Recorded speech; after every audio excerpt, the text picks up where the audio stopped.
Hello, I'm Kasim Hassan Ali. The government has formally signed a landmark agreement with Safaricom that will see the rollout of first-of-its-kind national surveillance communication and control system for Nairobi and Mombasa.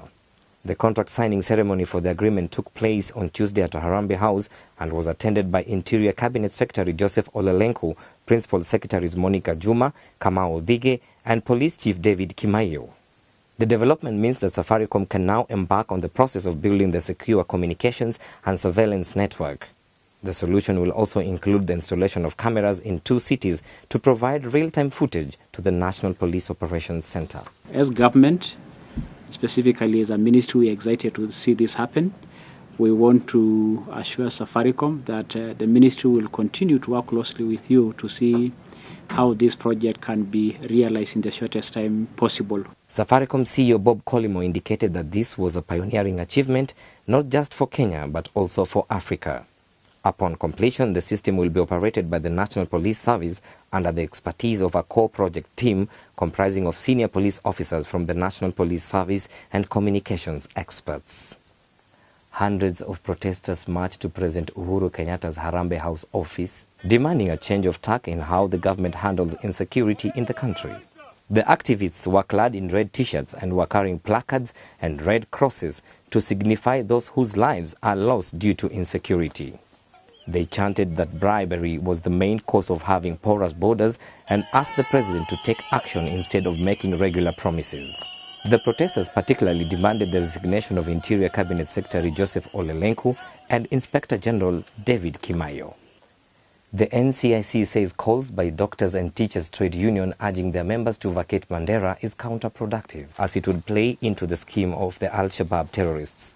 While strongly condemning the attack where 28 people were killed at the weekend, NCIC Chairman Francis Ole Kaparo said more focus should be put on uniting Kenyans as the government seeks to restore peace in the region. We know it is painful, but it is also not right that we should allow these people to divide us, that everybody should go back home when we think Kenya is our home.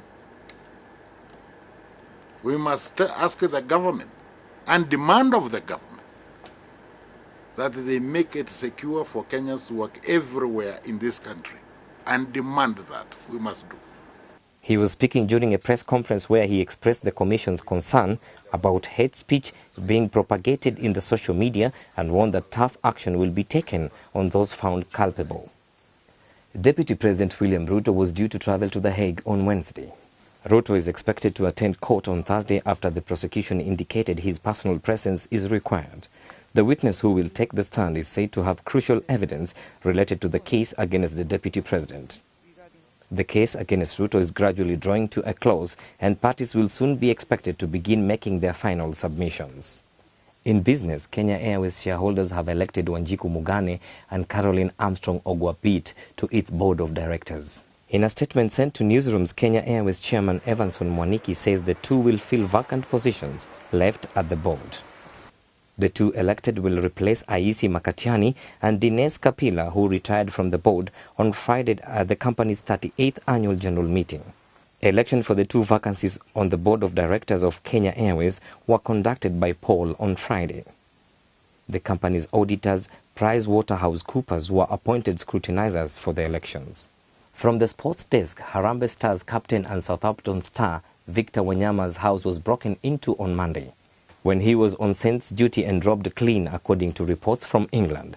During the breaking, property worth millions of shillings, including his prized Range Rover worth an estimated 8 million shillings, electronics, designer clothing and jewellery were carted away by the burglars who took advantage of his absence for the English Premier League clash away to Aston Villa that ended in a 1-1 draw. Having arrived to the team hotel a day before the Villa Park game, Wanyama travelled to Villa Park where a late Nathaniel Klein goal salvaged a point late on in the game before returning home to find the shocking robbery. For more on this and other stories, do log on to our website www.capitalfm.co.ke/TV. I'm Kasim Hassan Ali.